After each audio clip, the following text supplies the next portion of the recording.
പറയല്ലേ? Hello guys, ഞങ്ങൾ ബീച്ചിൽ പോവുകയാണ്. ബീച്ചിൽ നിന്ന് ഞങ്ങൾ കുളിക്കും.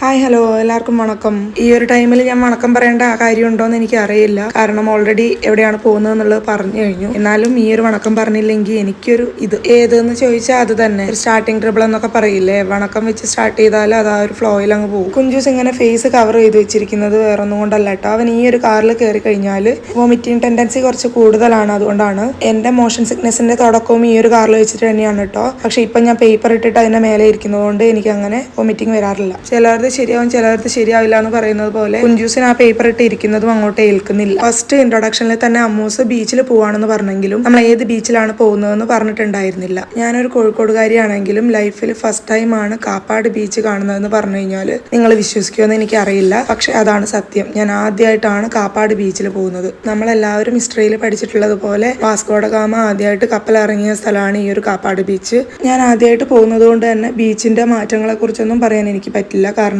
മുമ്പ് എങ്ങനെയായിരുന്നു എന്നുള്ളത് എനിക്ക് അറിയില്ല. പക്ഷെ ഇപ്പൊ പോയി കഴിഞ്ഞപ്പം അടിപൊളി ബീച്ചാണ് കേട്ടോ ഈ ഒരു കാപ്പാട് ബീച്ച്. ഞങ്ങൾ ഈവനിങ് 5:30 6 o'clock ടൈമിന്റെ ഉള്ളിലാണ് പോയിട്ടുണ്ടായിരുന്നത്. കുഞ്ചൂസിനും അമ്മൂസിനും ആണെങ്കിൽ വെള്ളം എന്ന് പറയുന്നത് തന്നെ വല്ലാത്തൊരു വീക്ക്നെസ് ആണ്. ഈവനിങ് ടൈം ആയതുകൊണ്ടാണോ എന്ന് അറിയില്ല, തിര നല്ല ശക്തിയായിട്ട് തന്നെ അടിക്കുന്നുണ്ടായിരുന്നു. അവർക്ക് രണ്ടുപേർക്കും ആണെങ്കിൽ നമ്മൾ കൈ പിടിക്കണ്ടെന്ന് പറഞ്ഞിട്ട് കൈ തട്ടി മാറ്റുമായിരുന്നു. പക്ഷെ കൈ പിടിക്കാതിരുന്നു കഴിഞ്ഞാൽ തിരയുടെ ആ ഒരു ഫോഴ്സിൽ അവരും അങ്ങ് പോകും. അതുകൊണ്ടാണ് രണ്ടുപേരുടെയും കൈ പിടിച്ചു വെച്ചിരിക്കുന്നത്. ഈ ഒരു ബീച്ചിന്റെ തൊട്ടപ്പുറത്തായിട്ട് കുട്ടികൾക്ക് കളിക്കാനായിട്ടുള്ള ഒരു പാർക്കും അതുപോലെ തന്നെ ഈ ഒരു ബീച്ചിൽ കളിച്ചു കഴിയുമ്പോൾ ഉണ്ടാകുന്ന പൂഴിമണ്ണൊക്കെ കളയാനും കുളിക്കാനും ആയിട്ടുള്ള ടാപ്പ് ഫെസിലിറ്റീസും ടോയ്ലറ്റ് ഫെസിലിറ്റീസും ഒക്കെ ഉണ്ട് കേട്ടോ. പക്ഷെ അതിനുള്ളിലേക്ക് എൻ്റർ ചെയ്യാനായിട്ട് ടിക്കറ്റ് എടുക്കണമെന്ന് മാത്രം. ചാർജ് എത്രയാണെന്നുള്ളത് എനിക്ക് കറക്റ്റായിട്ട് ഓർമ്മയില്ല. ഇപ്പൊ നമ്മൾ വന്നിട്ടുള്ളത് ഈ ഒരു ബീച്ചിന്റെ തന്നെ കുറച്ചപ്പുറത്തായിട്ടുള്ള വേറൊരു ചിൽഡ്രൻസ് പാർക്കിലാണ്. ഇവിടെ ഓരോ റൈഡിനും സെപ്പറേറ്റ് ചാർജസ് ആണ്. അതല്ലാന്നുണ്ടെങ്കിൽ കോംബോ പാക്ക് ആയിട്ടുണ്ട്. അതിൽ ഒന്നൊഴികെയുള്ള എല്ലാ റൈഡ്സും ഇൻക്ലൂഡഡ് ആണ്. ആ ഒരു റൈഡ് വലിയവർക്കും കൂടെയുള്ള സ്കൈ ബോട്ട് ആണ്. അതുകൊണ്ടാണ് ആ ഒരു റൈഡ് ഇതിൽ ഇൻക്ലൂഡഡ് അല്ലാത്തത്.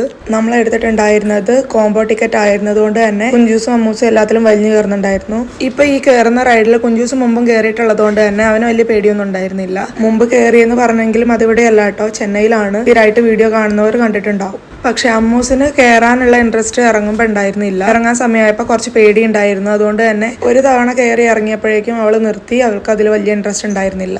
അമ്മൂസ് ഇവിടെ വരുന്നത് ആദ്യമായിട്ടൊന്നും അല്ല കേട്ടോ. അവൾ ഇതിനും മുമ്പും 2-3 തവണ ഇവിടെ വന്നിട്ടും ഈ ഒരു പാർക്കിൽ കളിച്ചിട്ടും ഒക്കെ ഉണ്ട്. പക്ഷെ കുഞ്ചൂസിന്റെ കൂടെ വരുന്നത് ആദ്യമായിട്ടാണ്. കുഞ്ചൂസ് ആണെങ്കിലും ഇവിടെയുള്ള എല്ലാ റൈഡ്സും ചെന്നൈയിൽ പല സ്ഥലങ്ങളിലായിട്ട് കളിച്ചിട്ടുള്ളതാണ്.